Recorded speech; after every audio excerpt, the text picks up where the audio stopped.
Okay, guys, this is going to be your topic for the class of today. We're going to make a workshop of linear functions that we saw in our last class topic. And this is going to be your exercises. You're going to make the following 2 points. You're going to take this pair of coordinates and you're going to find the slope, find the y-intercept with y, and you're going to write the equation for that linear function, and you're going to make the graph, okay? These 4 things is what you're going to do for all of them.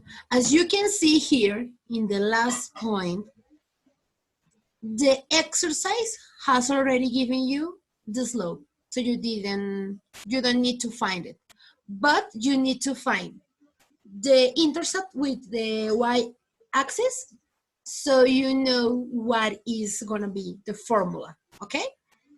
So thank you very much for your attention and good luck because you're going to need it.